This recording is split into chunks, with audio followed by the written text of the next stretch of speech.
Hello friends, मैं चंदन राज। तो आज मैं बात करने वाला हूं एनाटॉमी फिजियोलॉजी ऑफ हार्ट के बारे में, जो कि अगर आप 12th क्लास में है तो ये आपके लिए मोस्ट इंपॉर्टेंट क्वेश्चंस आते हैं, हमेशा ये ऑलवेज आते रहते हैं। और अगर नर्सिंग मेडिकल से कोई भी रिलेटेड अगर आप हैं तो आपके लिए भी ये मोस्ट इंपॉर्टेंट है। तो चलिए इसको आज मैं बात करने वाला हूं, ये आपके 3D वीडियो के साथ में बात करूंगा। तो सबसे पहले बच्चों लोग यहां पर यह जानना जरूरी है कि एनाटॉमी और फिजियोलॉजी ये कहते किसको है। एनाटॉमी कहने का मतलब बच्चा होता है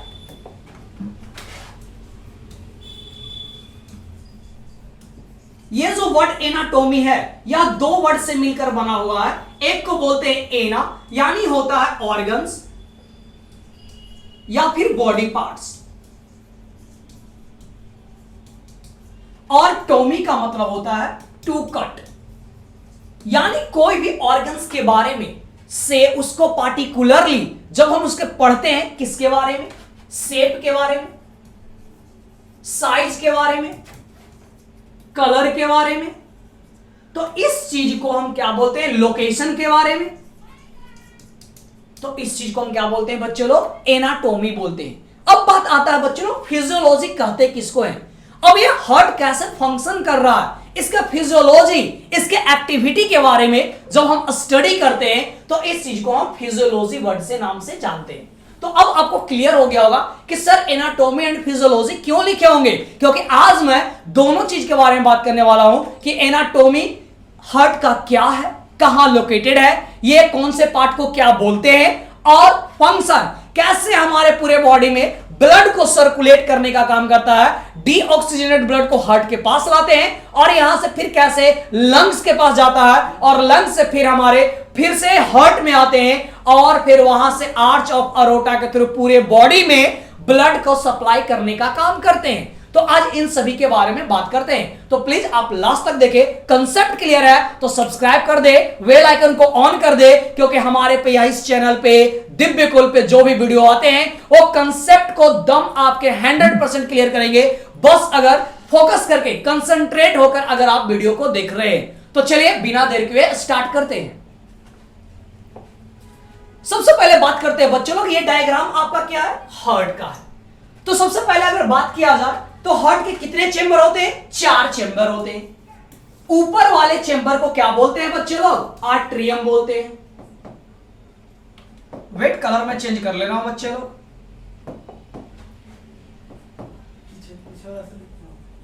आर्ट्रियम बोलते हैं। और बात करते हैं नीचे वाले जो चेंबर है इसको क्या बोलते हैं बच्चों लोग, वेंट्रिकल बोलते हैं।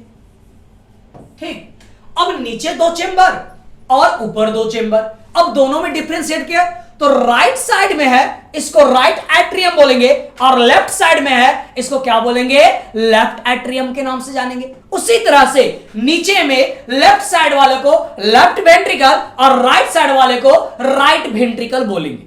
ओके, तो अब यहां पे मैंने 4 चेंबर के बारे में आपको मैंने क्लियर कर दिया। अब यहां से मोस्ट इंपॉर्टेंट ये बात आती है कि ये जो सर जो आप दिखा रहे हैं, ये ब्लू कलर का जो आप दिखा रहे हैं, ये इसको क्या बोलते हैं। तो बच्चों लोग ये जो ऊपर में है इसको वेना कैवा बोलते हैं। ऊपर वाले पोजीशन को सुपीरियर वेना कैवा बोलेंगे, और नीचे वाले पोजीशन वाले को क्या बोलेंगे, इंफेरियर वेना कैवा के नाम से जानते हैं। तो ये जो सुपीरियर वेना कैवा होता है आपके बॉडी के ऊपर, यानी कौन सा, आपके हेड पार्ट का ब्लड को कहां लाने का काम करता है। बाबू आपसे क्वेश्चन एमसीक्यू में ऑलवेज आते हैं कि बताइएगा कि हार्ट के कौन से चेंबर में सबसे पहले ब्लड आते हैं, डीऑक्सीजनेटेड ब्लड। तो आपके किस में आते हैं बाबू, राइट एट्रियम में। तो ये आपका इंफेरियर वेना कैवा और सुपीरियर वेना कैवा के द्वारा आपके इस राइट एट्रियम में आते हैं।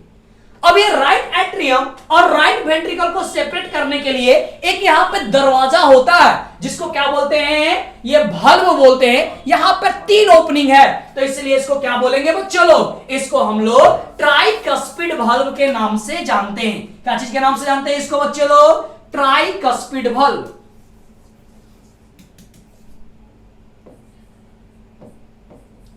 इसको हम लोग बोलते हैं ट्राइकस्पिड वाल्व।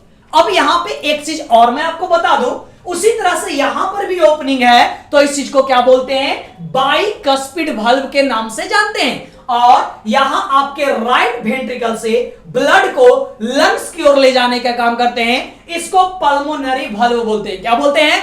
पल्मोनरी वाल्व के नाम से जानते हैं। क्लियर है बच्चों? यानी सबसे पहले सुपीरियर वेना कहवा, इंफीरियर वेना कहवा, इन दोनों से ब्लड कहां आया बाबू? तो ये ब्लड आपका सबसे पहले राइट एट्रियम में इंटर कर गया। यहां पे इंटर करने के बाद में ये आपके राइट वेंट्रिकल्स में चले गए और राइट वेंट्रिकल से ये जो ब्लड है ये पल्मोनरी, इसके द्वारा आपका कहां चला गया? पल्मोनरी आर्टरी के द्वारा लंग्स में चले गए। यहां पे क्या है बच्चा? तो यहां पे सर क्या बोलिएगा? लंग्स है। और लंग्स में क्या होता है? जो डीऑक्सीजनेटेड ब्लड थे, जो अल्वियोलाई है, ये क्या करेगा? ऑक्सीजनेटेड कर देंगे। अब यहां पे दो बातें हैं जो आपको कंफ्यूजन कर रहे हैं कि सर ऑक्सीजनेटेड ब्लड किसको बोलेंगे और डीऑक्सीजनेटेड ब्लड कहते किसको है?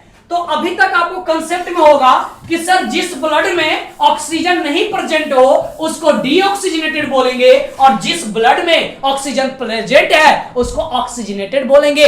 आसान नहीं है बच्चे लोग। क्या है जो समझिएगा।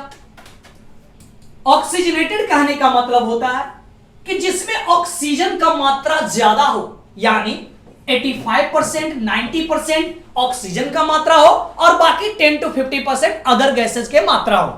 डीऑक्सीजनेटेड कहने का मतलब होता है कि जिसमें आपका ऑक्सीजन का मात्रा कम हो और बाकी अदर गैसेस का मात्रा ज्यादा हो, तो उस चीज को हम डीऑक्सीजनेटेड ब्लड बोलते हैं। तो सबसे पहला जो ब्लड हार्ट में आने का काम किया ये आपके राइट एट्रियम में किए और उसके बाद में राइट वेंट्रिकल में गए और यहां पल्मोनरी वाल्व प्रेजेंट होता है और ये पल्मोनरी आर्टरी के द्वारा लंग्स में गया। अब यहां पे थर्ड क्वेश्चन आप माइंड में बैठा लो।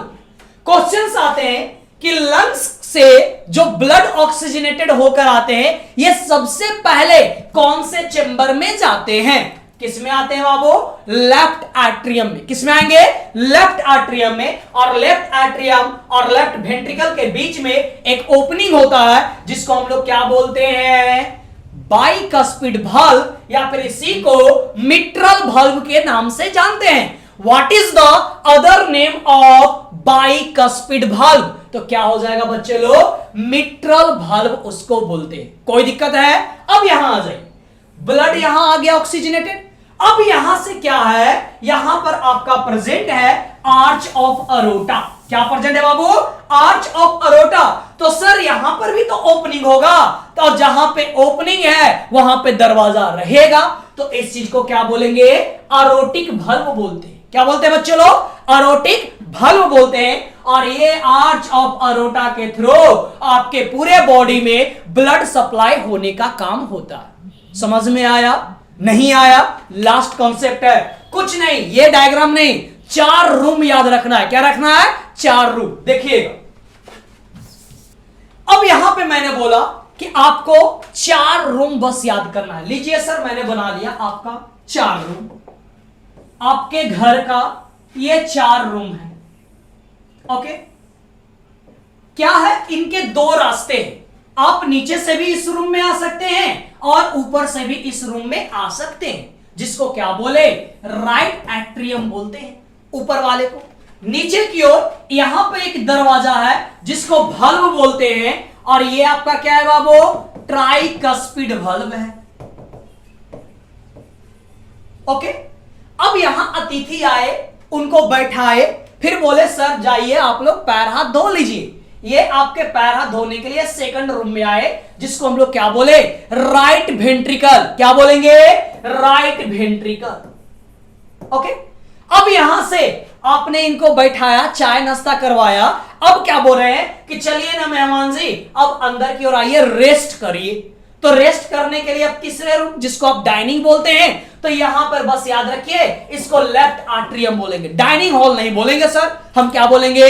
लेफ्ट आर्ट्रियम बोलेंगे। और इस रास्ता को, इस दरवाजा को पल्मोनरी भल्व बोल देंगे। क्या बोलेंगे? पल्मोनरी भल्व बोलेंगे।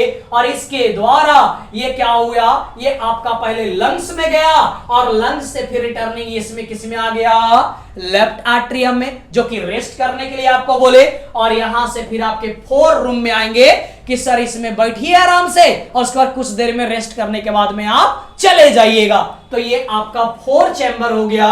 तो अब यहां पर रेस्ट करने के बाद में, रेडी होने के बाद में, यहां से गेट है और इस गेट से हम लोग क्या करेंगे, बाहर की ओर निकल जाएंगे, जिसको आर्च ऑफ अरोटा बोलते हैं। कोई दिक्कत है नहीं ना? तो सब्सक्राइब करो ना, क्यों लेट कर रहे हो? आपके लिए अच्छे कंसेप्ट हमारे इस चैनल पे आते हैं। तो दिव्य कॉल को सब्सक्राइब करो, अपने कंसेप्ट को क्लियर करो। Thank you so much.